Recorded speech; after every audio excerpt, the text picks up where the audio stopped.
Que par rapport à ce que j'ai vu, par rapport aux prévisions, puisque tous les services ne fonctionnent pas encore, mais par rapport aux prévisions, ça paraît assez intéressant. J'espère vraiment qu'on aura au bout de toutes ces prévisions. Mais il y a déjà des imperfections. On espère quand même que le gouvernement et la Caisse nationale de sécurité vont, Social, oui. voilà, vont rectifier le tir afin que cet hôpital serve davantage à la majorité de la population et que ça ne soit pas un hôpital qui soit malheureusement réservé à une certaine élite. Mais je crois que globalement, il faut quand même se satisfaire que enfin cet hôpital ait vu le jour et ouvert ses portes à la population togolaise. On appelle l'hôpital de référence, mais pour certains, c'est trop dit. Est-ce que, vu les équipements, vu l'architecture, tout ce qu'on doit, est-ce qu'on peut parler de référence Oui, enfin, référence dans le sens où on y envoie des patients pour peut-être des examens spécialisés, Oui. peut-être un traitement avec des spécialistes.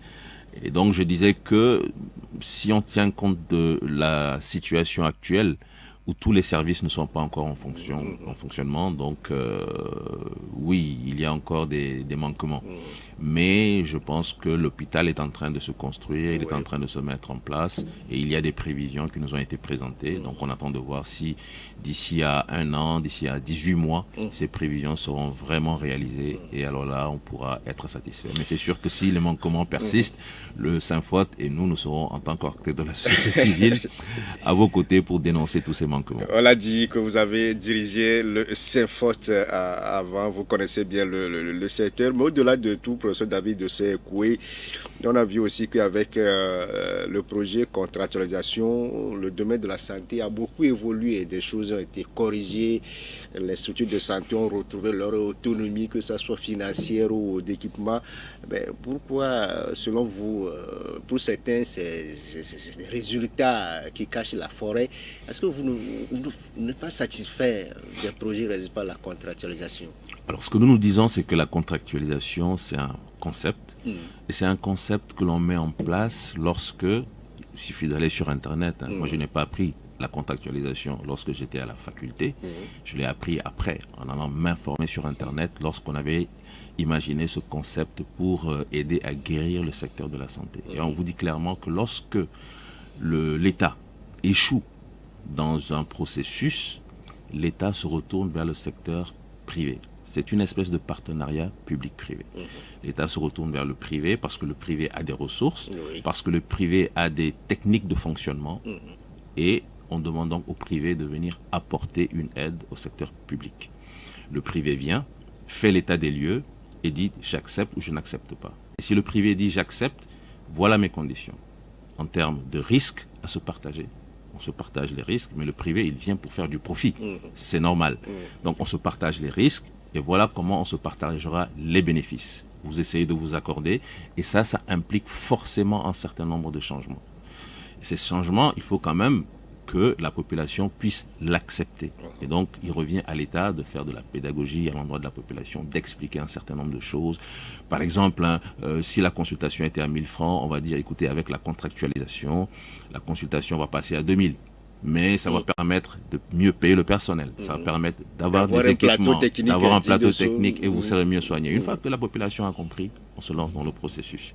Mais c'est pour dire aussi que la contractualisation, ce n'est pas la panacée. Ce n'est pas parce que vous avez mis en place la contractualisation que vous allez régler tous les problèmes du secteur de la santé. Sinon, ce serait trop facile. Je pense que tout le monde ferait la contractualisation et puis irait tranquillement se coucher en se disant ça va tout régler. Donc, nous ne disons pas que c'est une mauvaise chose. Je le répète, j'ai essayé d'expliquer un peu le processus qui a conduit à la mise en place de ce concept ici au Togo. Et bien sûr, ça peut permettre d'assainir un certain nombre de choses. Et ça, c'est une excellente chose. Mais la contractualisation ne va jamais régler tous les problèmes de Mais c'est santé. déjà un grand pas. C'est un pas, mais il y a encore beaucoup de choses. Et il faudrait peut-être réfléchir à d'autres solutions pour permettre d'améliorer vraiment le niveau de la santé au Togo. Ok, par rapport à la prestation de vous, professionnels de la santé, parfois vous vous cachez derrière cette insuffisance du gouvernement pour faire de mauvaises prestations entre griffes. Est-ce que vous-même, professionnellement, vous ne vous reprochez pas quand même certains comportements avec les patients aujourd'hui dans les centres de santé par rapport à vos serments que vous avez prêtés? Est-ce qu'il n'y a pas de manquement aussi de votre part parfois? Première chose, le mauvais accueil. Je pense que c'est de ça que vous parlez. Alors, oui. le mauvais accueil, souvenez-vous que le Saint-Faute, je ne me souviens plus de l'année, ça devait être en 2014 ou en 2016, je me perds un peu dans mes souvenirs. En 2016, je crois, le Saint-Faute avait lancé la campagne pour le sourire, avec l'espoir que le mauvais accueil qu'on nous attribue, à juste titre, parfois à tort aussi, il faut le dire, je reviendrai là-dessus.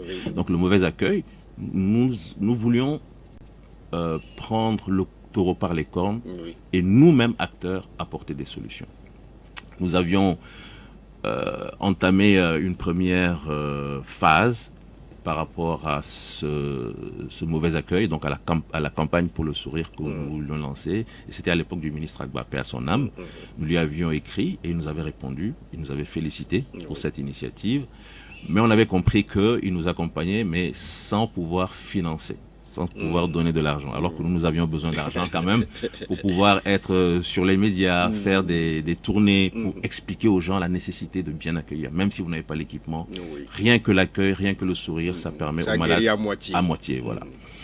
Bon, donc nous n'avons pas pu entrer dans la phase active du projet et puis le ministre Agba a quitté le ministère. Nous avons eu ensuite le soutien d'agences pharmaceutiques qui ont compris la nécessité d'aller dans ce projet et nous nous sommes lancés. Nous avons, en prélude à la campagne, organisé une formation avec un consultant sur la qualité de l'accueil. C'était au CHU Sylvanus Olympio et nous avions pris un certain nombre de paramédicaux, du personnel de soutien du CHU Tocoin, à l'époque CHU Tocoin, et un certain nombre également de personnel de soutien du CHU Campus, avec le soutien financier des deux CHU Campus et Tocoin. Et donc, pour nous, c'était important parce que ce qui se passe aussi, c'est que beaucoup de gens entrent en contact en premier lieu avec ce personnel de soutien. Et ce personnel de soutien n'a aucune formation. À l'époque, en tout cas, il n'avait aucune formation. On peut dire, bon, Gildas, il est au chômage, il n'a aucune formation, on le prend, on l'habille et il devient personnel de soutien à l'hôpital. Je m'excuse d'avoir pris votre exemple. À qui la faute si ça continue? Est-ce que ce n'est pas vous-même qui introduisez... Permettez que je finisse un peu ce que je suis en train de vous expliquer. Et donc, à l'époque, effectivement, il y avait des comportements qui n'étaient pas du tout adaptés. Et donc, nous, on s'est dit, si la vitrine de l'hôpital, ce personnel de soutien, qui reçoit en premier lieu, que tout le monde appelle Dokita. Tout le monde appelle Dokita. Tout ce qui est en blouse à l'hôpital, c'est Dokita. Et après, tu as dit, Dokita, mon premier. Donc, ce personnel, on s'est dit, c'est le premier personnel, en tout cas, le premier groupe à être formé en termes d'accueil. Mais c'est une goutte dans la mer. Je pense qu'on n'avait pas dépassé 30 personnes à l'époque. Donc, on avait espéré que, suite à cela, suite à cette démonstration de notre bonne volonté en tant qu'acteur sur le terrain, de vouloir vraiment améliorer les choses, bénéficier du soutien du niveau central. Malheureusement, ce soutien n'a pas suivi. Et lorsque nous avons, au terme de la semaine de campagne pour le sourire, décidé de donner des trophées à des agents de santé, des paramédicaux, qui se sont illustrés dans leur communauté par leur qualité en termes d'accueil, nous avons pris des gens dans plusieurs régions du Togo, à l'intérieur. Les gens sont venus à Lomé, nous avons organisé une petite cérémonie, nous leur avons donné des cadeaux. Et l'idée pour nous, c'était, une fois que c'est fait, de prendre ces espèces de modèles et de sillonner ensuite toutes les préfectures pour demander au personnel de santé. Faites comme ces gens-là. Et je vous assure que la communauté va vous le reconnaître, la nation va vous le reconnaître. Mais nous n'avons jamais... Le ministre Agba n'était plus là. Je l'ai dit, il était parti. Nous avons invité les autorités centrales qui ne sont pas venues. Nous avons écrit aux autorités centrales qui ne nous ont jamais répondu. Et c'était un coup de maître. Franchement, c'était une très belle campagne avec une belle cérémonie à la Maison de la Santé. Mais ça s'est arrêté là. Et donc, vous comprenez que c'est pour dire que même si nous reconnaissons qu'il y a des insuffisances, on n'est pas resté les bras croisés. Nous avons essayé de faire quelque chose, mais nous n'avons pas eu... Mais il reste l'accompagnement pour réaliser ce projet. Alors, ce que je voudrais ajouter pour finir maintenant, c'est que, très rapidement, voilà, effectivement, il y a des insuffisances. Mais ce qu'on ne dit jamais, c'est tout ce que également le personnel de santé fait dans l'anonymat pour soutenir les nombreux malades. Et les malades vous le diront. C'est vrai qu'on dit beaucoup de choses du CHU Tokoin, mais c'est vrai que quand vous arrivez, vous pouvez aussi voir d'autres choses. Des médecins qui, par moment, sortent de l'argent pour soutenir les patients. Des médecins qui, par moment, achètent du matériel pour pouvoir régler des urgences, parce que ce sont des urgences qui viennent régulièrement et pour lesquelles l'État n'a pas mis à leur disposition du matériel. Et donc, ils apportent leur propre matériel pour pouvoir soulager les patients. Et donc, oui, c'est vrai, ça, on n'en parlera jamais. Vous savez, quand vous arrivez quelque part et quelqu'un a les cheveux roux, vous l'avez tadien comé, alors que c'est le seul. Et ouais, tout à fait, voilà, merci beaucoup. Mais ce qui est sûr que vous, de la santé, au départ, vous étiez dans ce domaine formé, mais après tout, vous avez aussi d'autres casquettes. Vous êtes engagé pour la liberté d'expression, pour la liberté des droits de l'homme au Togo depuis une quinzaine d'années. Ça vous a valu même un prix en début de cette année, le prix du département d'État américain pour les défenseurs des droits de l'homme. Mais aujourd'hui, vous êtes à la tête du Front citoyen Togo Debout. C'est une aussi entité de la société civile dans le même sens. Aujourd'hui, depuis 2020, vous avez décidé à faire des meetings à Lomé, mais sans suite. Où en est-on aujourd'hui, professeur David Dossé, par rapport à vos meetings? Est-ce qu'on peut dire interdit, empêché? Oui, vous savez, c'est l'essence même de notre combat. Vous l'avez dit, je me définis comme un militant pro-démocratie et aujourd'hui la démocratie est en berne dans notre pays. La restriction de l'espace civique, c'est un concept également qui démontre, en tout cas par sa rigueur au Togo, je parle de la restriction de l'espace civique, que nous avons vraiment des difficultés en termes d'état de droit, en termes de respect des libertés individuelles et collectives. Et c'est ce qui s'illustre par tout ce que nous subissons en tant qu'organisation de la société civile lorsque nous voulons discuter avec les populations. Je pense que dans tout pays qui se respecte, lorsque vous avez un problème d'intérêt national, il est bon que des organisations puissent rencontrer les citoyens pour en débattre, expliquer un certain nombre de choses et parfois avoir même des propositions concrètes venant de la population.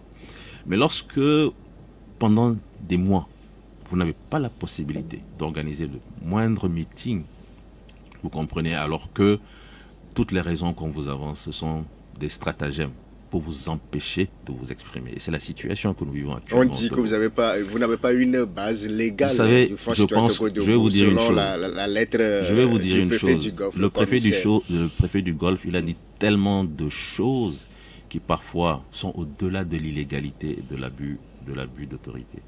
Je prends juste un exemple. Je pense que avant de pondre ces réponses, ce serait bien que le préfet du Golfe se fasse aider par des gens qui sont suffisamment éclairés. Ce serait bien que le préfet du Golfe lise la loi sur les manifestations, cette loi produite par son gouvernement. Je donne un exemple. Lorsqu'il exige 3 signatures et se base sur ça pour dire qu'il ne peut pas autoriser un meeting, il est dans l'illégalité. Rien que cet élément suffit, de notre point de vue, pour faire de toutes ces annonces, tous ces courriers, toutes ces lettres, des éléments nuls et non avenus. Est-ce que vous êtes les premiers qui ont réclamé ces 3 signatures-là? La loi n'a jamais dit qu'il fallait 3 signatures. La loi a dit une chose claire et précise. Dans la note d'information, il faut inscrire les noms de 3 personnes qu'on peut facilement contacter. Et cela s'entend, vous savez, lorsqu'on écrit une loi, c'est avec un certain esprit et c'est dans un but bien précis. Lorsque moi je veux organiser quelque chose et que je suis le seul à être éventuellement joignable, si jamais il arrive que le jour-là je ne suis pas joignable, il est difficile pour l'autorité. Tout à fait. Il faudrait donc pouvoir donner plus de chance à l'autorité de contacter 3 organisateurs éventuellement plutôt qu'un seul organisateur. Et donc la loi dit clairement donner les identités. Mais la loi n'a jamais dit que la lettre doit porter 3 signatures. Alors quand monsieur le préfet, qui est quand même le représentant de l'autorité publique, du pouvoir central, verse dans de telles dispositions totalement illégales, vous comprenez qu'on n'a même plus besoin. Vous avez posé la question par rapport à la légalité ou non du front. Oui. Vous avez vu que je n'ai pas voulu répondre. Je n'ai même plus envie de rentrer. Est-ce que vous avez rempli toutes les conditions d'organisation civile? Puisque vous insistez, je vais vous dire une chose. Parce que le pouvoir aussi ne peut pas sortir ici ni là ces déclarations. Et ce n'est pas la première fois. Cette déclaration, nous l'avions entendue déjà au temps de du contre-amiral Adignon, que nous avons rencontré dans son bureau à la mairie à l'époque, avec qui nous avons discuté et qui a totalement compris. Et Gildas, l'histoire du front, on ne va pas la faire aujourd'hui. Mais voyez l'histoire du front, aussi bien au plan national qu'au plan international. Tout ce que nous avons eu à rencontrer. Et vous trouvez normal qu'on revienne aujourd'hui, après autant d'années, après autant d'efforts, après autant de démonstrations en termes de légitimité, qu'on revienne pour s'asseoir devant le préfet pour lui expliquer qui nous sommes? Je suis désolé, mais cette discussion, je n'ai vraiment pas envie de la mener. Au sein du Front, qui est une plateforme d'organisation, nous avons des organisations qui sont reconnues, qui sont inscrites. Le Front n'a jamais demandé à obtenir un récépissé. Le Front n'a jamais demandé à obtenir un numéro d'enregistrement. Ça, je le dis clairement. Mais le Front est constitué d'organisations, de la société civile et de citoyens, et les organisations de la société civile sont toutes inscrites et reconnues par l'autorité centrale. C'est tout ce que je voudrais dire par rapport à cette question. Donc c'est pour ça que le Front même n'a pas demandé à être inscrit. Absolument. Et cette question sur sa légalité et sa légitimité, elle a déjà été discutée et réglée en son temps avec le contre-amiral Adignon. Et nous avons rencontré des autorités administratifs du Togo. Nous avons rencontré des parlementaires de la CEDEAO, nous avons rencontré des parlementaires de l'Union européenne, nous avons rencontré même ceux qui étaient venus au nom de la CEDEAO dans le cadre de la facilitation lorsque le Togo était en crise.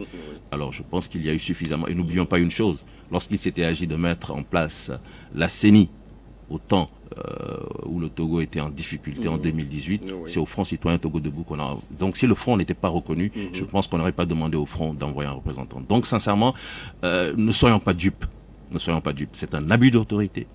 Le préfet, je le répète, je pèse mes mots, il est dans l'illégalité lorsqu'il envoie un certain nombre de courriers. Certains me disent qu'il ne le fait pas en son nom, qu'il le fait parce que c'est ce qu'on lui demande de faire. D'accord, mais c'est quand même lui qui signe les documents. Et je pense qu'il le fait dans l'illégalité. C'est de l'abus d'autorité lorsqu'il demande 3 signatures. Je ne pense que c'est exact. Il y en a d'autres. Lorsqu'on vous envoie les réponses à quelques heures de votre... alors que la loi dit qu'il faut 72 heures. Donc je n'entre même pas dans ces détails, dans ces considérations. Mais je répète ce que j'ai dit, c'est de l'abus d'autorité. Ok. Monsieur David Dessay, ça fait 3 ans que vous essayez d'organiser ce meeting à Lomé et sans suite. Qu'est-ce qu'il y a lieu de faire aujourd'hui? Quoi qu'il en soit, le combat ne se limite pas au meeting à Lomé. Le combat, aujourd'hui, il a de multiples facettes et nous essayons d'agir sur les autres facettes. Pour nous, la priorité reste encore le combat au niveau régional avec la limitation du nombre de mandats présidentiels. On va revenir sur le cas de Macky Sall. Très bien, qui est notre cheval de bataille. Et je vous assure que les choses avancent. Peut-être pour le moment encore dans l'ombre, mais les choses avancent. Nous arrivons à agréger de plus en plus de personnes autour de ce concept. Les Sénégalais étaient vent debout. J'espère que maintenant que Macky Sall a décidé de ne plus se présenter, ils ne vont pas nous lâcher. Mais les Sénégalais sont très engagés dans ce combat. Les Nigérians qui pourtant ont déjà cette limitation mise en pratique sont également très engagés à nos côtés. Et voilà, donc cette bataille, elle se poursuit, elle va se poursuivre dans les prochaines semaines, d'ici à septembre. Vous verrez certainement le Front citoyen Togo debout hors du Togo sur d'autres activités concernant la limitation. Il y a un travail qui se fait quand même sur le terrain. Ce ne sont pas des meetings, mais il y a des ça activités. veut dire que vous ne dormez pas? Ah non, certainement pas. Ce qui vous différencie des partis politiques, c'est que vous, au niveau de la société civile, vous ne vous battez pas pour prendre le pouvoir, mais les partis politiques, chaque fois qu'ils sont nés, l'ambition, c'est d'arriver un jour à être au sommet de l'État. Et ça se passe dans les urnes. Et les prochains rendez-vous électoraux, c'est pour cette année législative et puis les régionales qui s'annoncent à grands pas. Mais la première étape décisive vers ces ces élections, c'est le recensement électoral qui a démarré le 29 avril pour finir le 14 juin dernier, avec des commentaires de gauche et à droite. Au niveau de Force Togo Debout, quel bilan, quelle analyse vous faites de l'opération? Vous savez, on a toujours dit, et nous le pensons aussi, que les processus électoraux sont régulièrement viciés dans notre pays. Il n'y a pas suffisamment de transparence, il y a beaucoup de dysfonctionnements et les résultats ne reflètent pas vraiment la volonté populaire. Nous le pensons. Nous avons déjà fait un travail en 2019 avec les universités sociales du Togo, un autre travail en 2020 avec le Front citoyen Togo Debout. Nous avons à chaque fois relevé beaucoup de dysfonctionnements graves et on peut légitimement penser que 2023 ne sera pas différent de ce que nous avons vécu jusqu'ici. Et malheureusement, le début de ce processus semble le démontrer. Tous les acteurs de la société civile, partis politiques d'opposition et même pour une fois le gouvernement, ont eu à reconnaître qu'il y avait des dysfonctionnements dans la première étape. La première étape, c'est l'enrôlement des citoyens. Je pense que lorsqu'on va à des élections, lorsque la loi fondamentale dit que chaque citoyen a droit au vote, il faudrait faire en sorte au moins de donner cette possibilité à chaque citoyen, quitte à ce qu'ensuite les gens qui ont pris leur carte d'électeur n'aillent pas dans les urnes. Mais il faudrait déjà que les choses soient bien faites au départ. Alors là, l'enrôlement a été fait et tout le monde s'accorde à dire que beaucoup de citoyens sont restés sur le carreau, beaucoup d'électeurs potentiels sont restés sur le carreau. Non pas parce que les gens ne se sont pas déplacés, mais c'est en raison des manquements de la CENI. Alors là, c'est grave. Il faudrait que la CENI quand même... C'est des équipements, des appareils électroniques. Donc, qui datent de 20 ans, ils sont vétustes. Bon, on nous a cité plein de choses. Pour cette fois, le Front ni les UST n'ont envoyé d'équipe de supervision sur le terrain, mais nous avons essayé de recouper les informations des uns et des autres. Et il y a eu beaucoup de dysfonctionnements graves, inacceptables, en rapport avec peut-être un manque d'organisation au niveau de la CENI, peut-être un manque de financement, je ne sais pas. Mais en tout cas, tout le monde a son regard tourné vers la CENI. Alors là, on devrait s'attendre à ce que quand même la CENI trouve les voies et moyens pour que ces dysfonctionnements soient corrigés. Si moi, je n'ai pas obtenu ma carte d'électeur, que je suis allé m'aligner pendant 4 heures, pendant 5 heures, que je suis rentré chez moi, qu'on me donne la possibilité, d'une manière ou d'une autre, d'avoir cette carte. Et c'est cette réponse que nous attendons simplement. Je sais que des acteurs de... Donc vous êtes pour la reprise de l'opération dans la zone 1, comme l'ont souhaité certains partis politiques de l'opposition, David Dessay. Je suis pour qu'on puisse faire en sorte que chaque électeur potentiel dispose de sa carte. Si ça passe par une reprise ou un complément, une session de rattrapage, tant mieux. Mais il faut que la CENI trouve une solution. Moyens. Absolument. On ne peut pas dire aujourd'hui, bon, écoutez, des milliers de Togolais n'ont pas leur carte, ce n'est pas grave, on continue.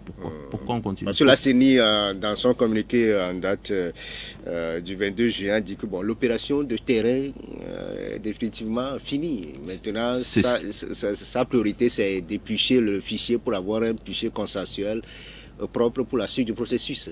Oui, c'est ce qui nous pose problème, M. Gildas. Sur quelle base décide-t-on que ceux qui sont restés sur le carreau, on peut continuer le processus sans eux? Sur quelle base? C'est la loi fondamentale qui le dit? C'est le code électoral qui le dit? Moi, je ne sais pas. Moi, je parle au nom... Ça revient comme aux acteurs politiques de décider, comme l'a dit l'autre fois, au niveau du cadre permanent de concertation lors de la 10e et 11e session consacrée à ce recensement électoral. Est-ce que vous pensez que la fumée blanche peut provenir de ce cadre-là? Parce que le président l'a dit, si les acteurs unanimement on trouve des moyens, on peut le reprendre. Mais hier, apparemment, les choses n'ont pas bougé par rapport à ce point-là. En tout cas, jusqu'à hier, effectivement, après avoir discuté avec un ou deux responsables politiques, les choses ne semblaient pas avoir beaucoup avancé. C'était avant la session d'hier. Donc, ce matin, je n'ai pas eu d'informations. J'ai écouté tout à l'heure les interventions des uns et des autres sur votre antenne. Je ne sais pas. Mais la CENI ne peut pas. Sincèrement, je trouve totalement incohérent et totalement illogique cette position de la CENI qui consiste à dire oui, je reconnais que j'ai fait preuve de dysfonctionnement, de manquement ou d'insuffisance, mais bon, c'est comme ça, on avance. Sur quelle base?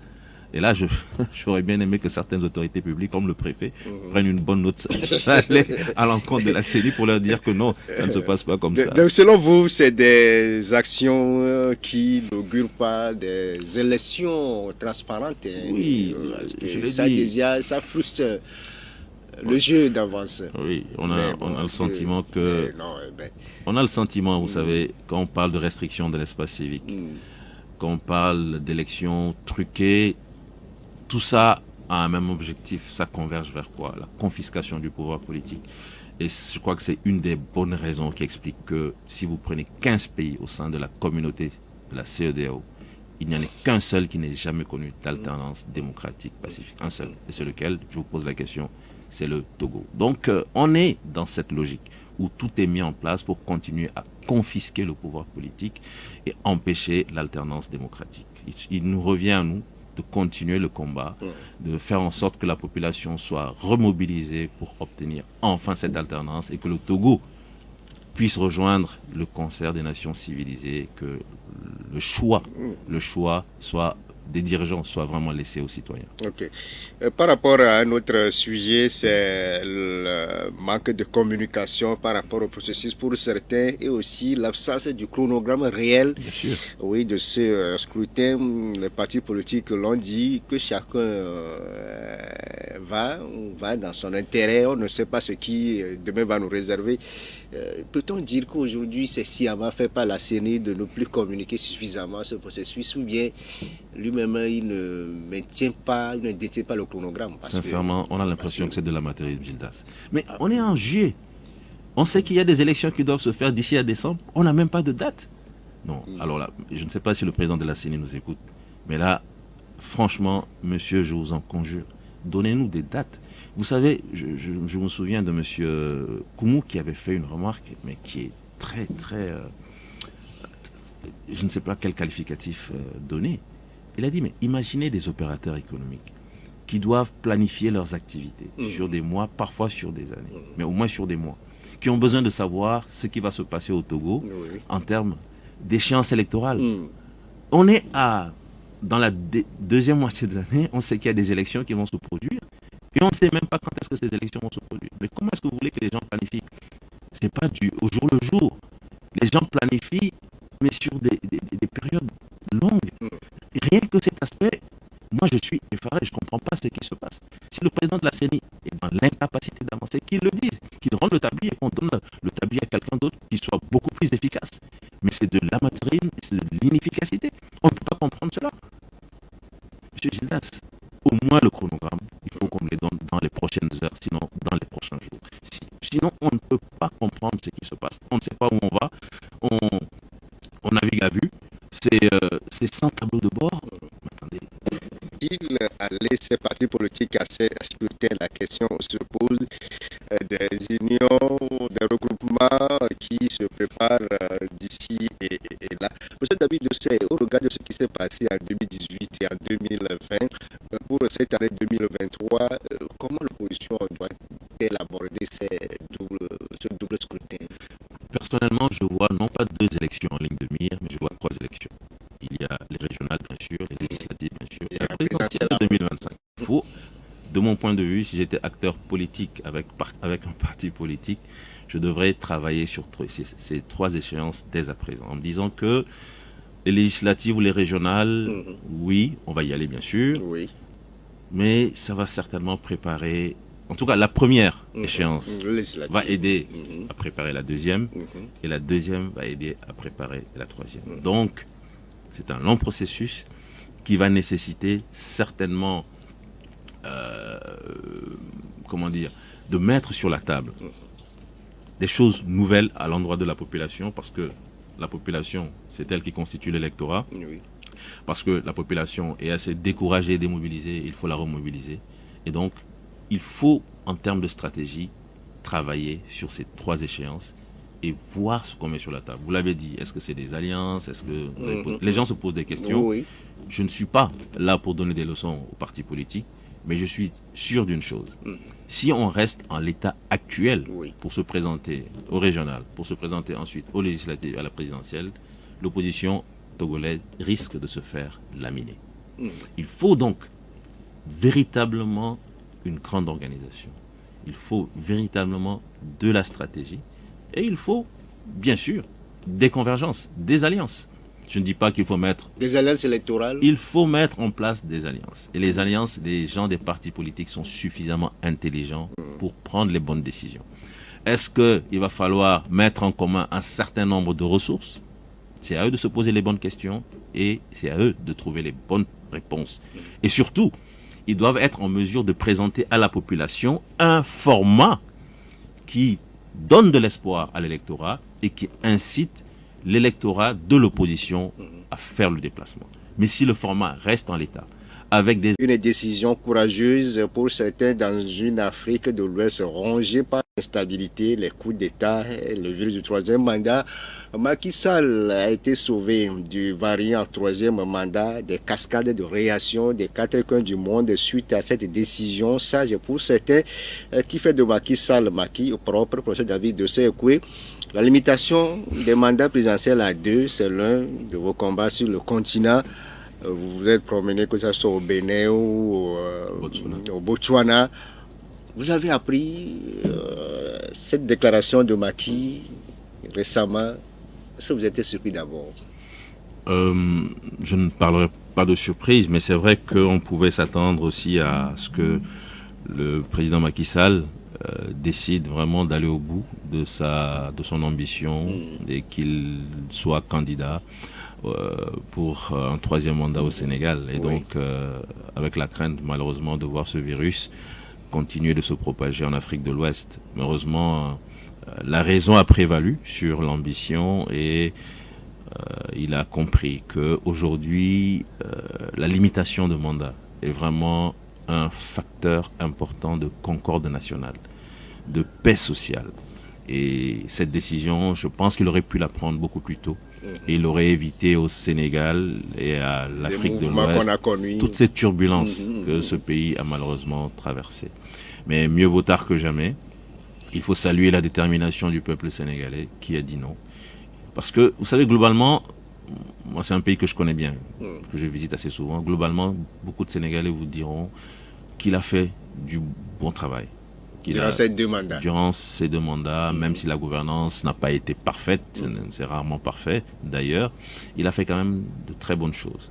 Mais la limitation de mandat impose qu'il s'en aille et que quelqu'un d'autre vienne également faire montre de ses capacités pour aider le Sénégal à aller de l'avant. Vous pensez que c'est sous la pression de la rue que Macky a pris cette décision? Pensez-vous que si la rue ne s'était pas mobilisé, le président Macky Sall, avec tout ce qu'il a démontré. N'oubliez pas qu'en septembre 2022, nous étions au Sénégal pour le concert, pour lancer la campagne sur la limitation de mandat. Un concert qui a été refusé à la dernière minute. Tout à fait, par le préfet aussi de Dakar, comme quoi les préfets... Donc bon, faut pas accuser trop le commissaire de police à Tabou Djinefa. Justement, c'est pour dire que parfois ce sont les outils que le pouvoir utilise pour gérer ses propres affaires. Et là, donc, le préfet de Dakar nous avait interdit ce concert en disant que ce concert pouvait être...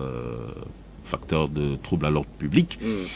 Et donc, aussitôt, les Sénégalais nous ont dit, ah, mais ça, on ne s'y attendait pas. Et si le président Macky Sall décide d'interdire un concert sur la limitation des mandats, c'est que ce monsieur veut se présenter pour l'élection présidentielle de 2024. Vous nous avez ouvert les yeux, nous allons commencer à nous organiser. Effectivement, ils ont mis en place Terminus 2024, ensuite F24, etc., etc. Et il y a eu, bien sûr, l'affaire Sonko, et tout cela mis ensemble, on a vu cette détermination du peuple sénégalais qui s'est levé pour dire non, pas de troisième mandat.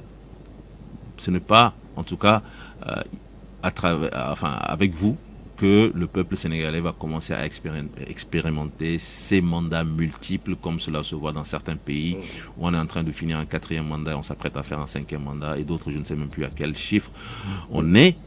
Et donc, ça...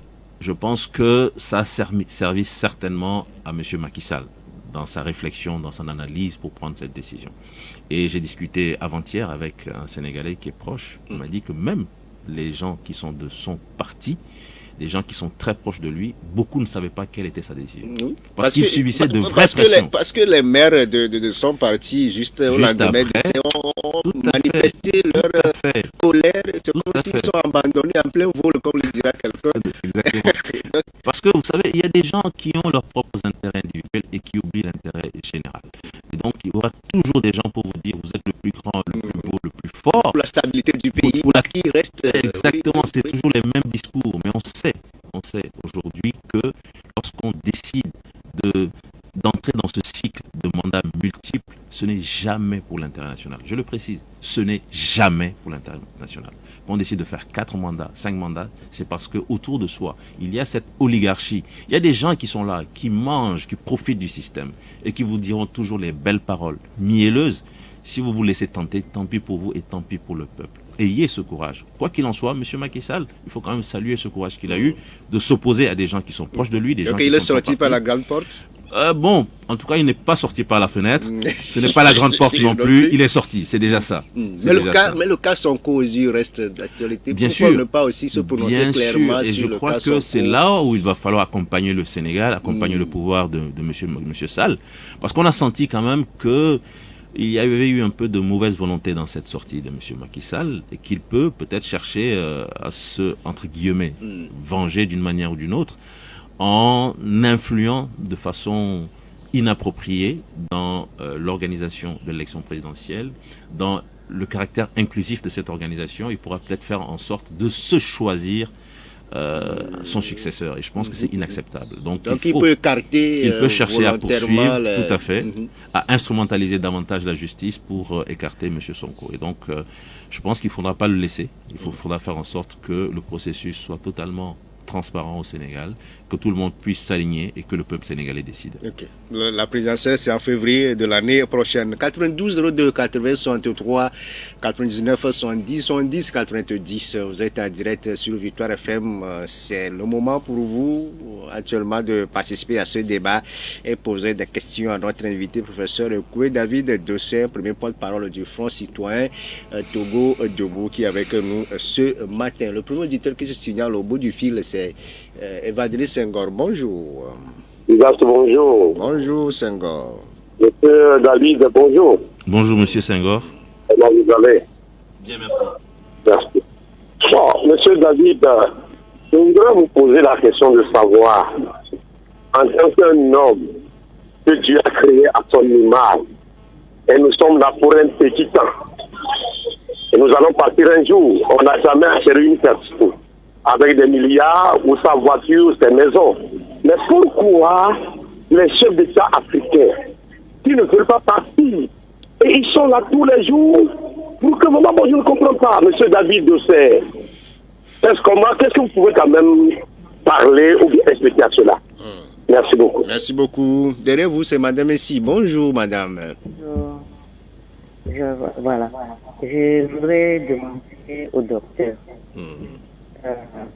Une fois c'était là, c'était bien là, lorsqu'on a privatisé le seul hôpital public qu'on a, Saint-Faute n'a rien dit.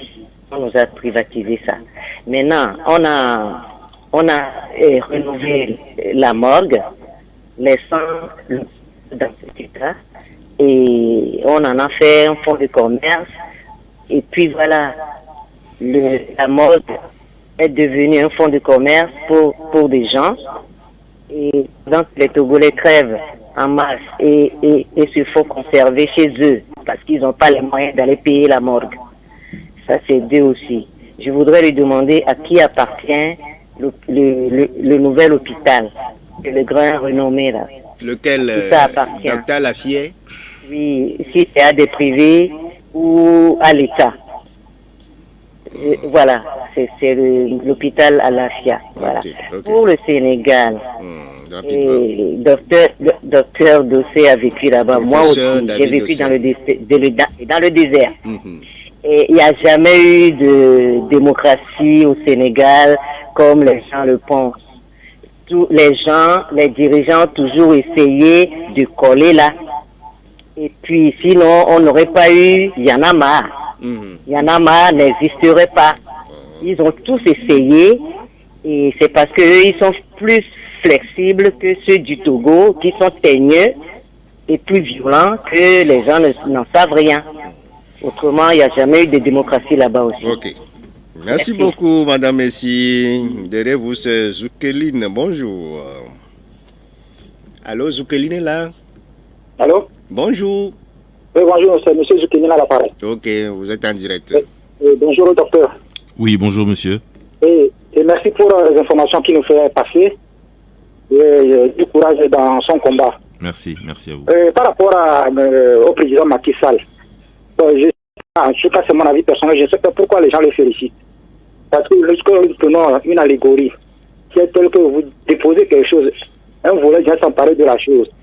Bon, sous les contraintes ou des menaces, ou du fait que la population se soit levée, le volet vous ramène la chose. Je ne vois pas encore vous allez remercier. Parce que c'était quelque chose qui était écrit au niveau de la Constitution. Monsieur Macky Sall surpasse cette Constitution pour faire valoir son désirata personnel. Lorsque sous la pression de M. Sonko et de tous les autres, il revient à la raison, ce n'est que justice. Ok. C'est-à-dire qu'il a intérêt. C'est-à-dire que profitera ce revirement, non à la population, pour dire voilà qui nous a fait du bien, il faut le remercier. Ok. Vous savez, monsieur Macky Sall, c'est un président de la République. Mais il n'est pas un père de la nation. Parce que lorsque vous mettez au moins un enfant, vous êtes le géniteur. Ok, alors monsieur Au-delà d'être Zoukeline. géniteur, vous serez encore père. Ok. Lorsque vous prenez soin de cet enfant, comme il se doit, vous êtes son père. Ok. Mais lorsque vous faites un enfant, vous êtes géniteur, certes, et que vous ne prenez pas soin de cet enfant, je ne vois pas encore que vous appelez un père. Ok. Donc, Voilà. pour vous, pas besoin de jeter des fleurs à Macky Sall. Merci beaucoup à vous, monsieur Zoukeline. Derrière vous, le dernier, c'est monsieur Garo. Bonjour. Bonjour Judas. Bonjour. Bonjour, monsieur Professeur, Garo. bonjour. Oui, monsieur Gado, comment Bon, allez-vous? professeur, vous voyez, moi je crois que Macky Sall a voulu faire son troisième mandat. C'est les événements qui l'ont fait changer d'avis. Et moi je crois qu'il a été le plus mauvais des présidents sénégalais. D'ailleurs, il doit rendre compte à la justice. Parce que c'est à cause de lui qu'on a tué. Et le plan de Macky Sall et la France, c'est de tout faire maintenant. Le deuxième plan, c'est de tout faire maintenant pour empêcher Sanko d'être président. Parce qu'ils ont échoué déjà pour le premier plan. Deuxième plan, c'est pour empêcher Sanko d'être président. Donc je crois qu'il doit rendre compte à la justice. Merci. Merci beaucoup à vous, monsieur Garo. Rapidement. Non, pour Evadri Senghor, lui ne comprend pas pourquoi des chefs d'État après leur mandat s'accrochent toujours au pouvoir alors que bon, on a une vie après le pouvoir. Mais pour Madame Messi, lui revient sur la privatisation, c'est à Suisse, Manus Olympio, le Saint-Fort n'a rien dit, la rénovation de la morgue à côté d'un centre de référence qui est dans un état de délabrement total. Le Saint-Fort n'a pas bronché. Il parle aussi, docteur Lafier, est-ce une structure privée ou étatique? Et pour lui, on n'a jamais eu de démocratie au Sénégal. Oui, alors, donc très rapidement, quand même, je vais dire un mot sur ce que M. Évariste a dit. Je pense qu'il a quand même raison de se poser la question. Et c'est cette question que nous nous posons tous et qui motive le combat. Mais je pense que ce n'est pas le propre de l'être africain, de l'être humain, de l'homme africain uniquement. Parce que prenez M. Trump aux États-Unis, qui a quand même voulu rester au pouvoir. Comment il s'appelle encore? Bolsonaro au Brésil, Lukashenko. Donc ils sont quand même là des présidents qui ne sont pas des présidents africains, qui ont quand même tenté. Mais heureusement, dans ces pays, il y a des institutions qui ont été très fortes, fortement édifiées et qui permettent de constituer de vrais garde-fous par rapport à ces situations. Donc, faisons en sorte que nous aussi, nous puissions avoir ces institutions. D'abord, la limitation au niveau de la CEDEAO, et c'est vraiment l'essence de notre combat. Et puis, faisons en sorte qu'on puisse également avoir ces mêmes institutions suffisamment fortes pour empêcher ce genre de velléité. Pour ce qui concerne Madame Messi, oui. Enfin, je ne sais pas, le CHU Tokoin n'a pas été privatisé. Mais c'est vrai qu'il y a ce concept de partenariat public-privé, que d'autres appellent contractualisation. Quand vous dites que le Saint-Fort n'a rien dit, le Saint-Fort n'a pas à s'opposer à un concept de gouvernance mis en place par le pouvoir central. C'est le pouvoir central qui a le pouvoir, qui réfléchit et qui apporte une solution. Mais je vous assure que le Saint-Fort n'a jamais manqué de relever les insuffisances de ce secteur de santé par rapport à la présence ou nous en parle souvent chez nous ici. Je vous assure. Tout ce qui concerne les ressources humaines, tout ce qui concerne les équipements, et même des hôpitaux où vous n'avez pas d'eau, le SYNFOT a fait les tournées et en a parlé, peut-être pas suffisamment, peut-être que vous n'avez pas eu les informations, mais le SYNFOT n'a pas à dire non, nous disons non à la contractualisation parce que ceux qui dirigent ont le droit, je pense, d'essayer des choses. Mieux faire. Voilà, et maintenant si ça ne marche pas, il faut qu'on le leur dise pour qu'ils apportent d'autres réponses. Il faut savoir si Dr. La Lafière est Fière, privé on ou sait étatique. tous que c'est la Caisse nationale de sécurité qui a financé la construction. Alors je ne connais pas les dispositions administratives, comment se font les différentes répartitions. Oui, ok. Mais Pour voilà. M. Zoukeleni, pas question de féliciter Macky, parce que il n'a fait que respecter ce qui est écrit dans la Constitution. Et ça rejoint un peu quand même Madame Essi. Madame Essi, en fait, quand on dit que le Sénégal, c'est un modèle en termes de démocratie, nous savons tous que la démocratie, c'est un idéal. Et c'est un processus Très bon aussi. très long qu'il faut passer son temps à consolider. Et donc, prenez le Sénégal, l'armée n'a jamais, il y a 2 pays en Afrique de l'Ouest, le Cap-Vert, le Sénégal. Au Sénégal, l'armée n'a jamais mis son public. Prenez le cas de notre pays, le Togo. Je ne veux même pas entrer dans le détail, c'est déjà une très grosse différence. Au Sénégal, quoi qu'il en soit, lorsque vous avez eu Wade qui s'est entêté pour le 3e mandat, ce sont les urnes qui l'ont fait partir. Vous pensez qu'au Togo, nous avons cette possibilité? Donc voilà, il y a quand même cette différence où certains points sont bons au Sénégal et qui font qu'on a besoin de continuer à soutenir le Sénégal, à consolider le Sénégal pour qu'il puisse servir de phare et d'exemple pour les autres Comme pays. l'a dit M. Gado, c'est qu'il veut faire un 3e mandat, mais c'est grâce à la rue qu'il clair. a capitulé. Cette velléité de 3e mandat, elle est réelle. Professeur David Dossé, nous sommes arrivés à la fin de cette émission. Quel est le prochain agenda du Front citoyen Togo debout? Alors, dans les prochaines semaines, nous allons continuer à travailler tranquillement sur le terrain. Nous allons peut-être revenir pour un meeting. Si c'est accepté, tant mieux. Si ce n'est pas accepté, tant pis. Mais ce n'est pas ça qui va nous empêcher d'être au contact de la jeunesse. Nous continuons à travailler avec la jeunesse tout doucement. Nous avons cet agenda qui nous attend au niveau régional et c'est notre priorité. Je pense que dans les prochaines semaines, vous verrez le front également au niveau régional. Merci beaucoup à vous, professeur Epoué David Dossé. Je vous rappelle que vous êtes le premier porte-parole du Front citoyen Togo debout. Merci d'être passé dans cette émission. Merci à Ité Messa qui a assuré la mise en onde. Claudia Adjino, c'est elle qui l'a réalisé. Le direct est sur la page Facebook de la radio, c'est avec Enjoy à l'autre côté. Merci à toutes et à tous. Merci de l'avoir suivi. Bon week-end à vous. N'oubliez pas que les funérailles de notre confrère Jacob Ahama, c'est ce week-end. La veillée a lieu ce vendredi dans son village natal à Agbodjokwe, à 2 km d'Agboloué. L'inhumation a lieu demain à partir de 8h. Faites le déplacement. On sera ensemble. Bonne journée à toutes et à tous. Victoire FM.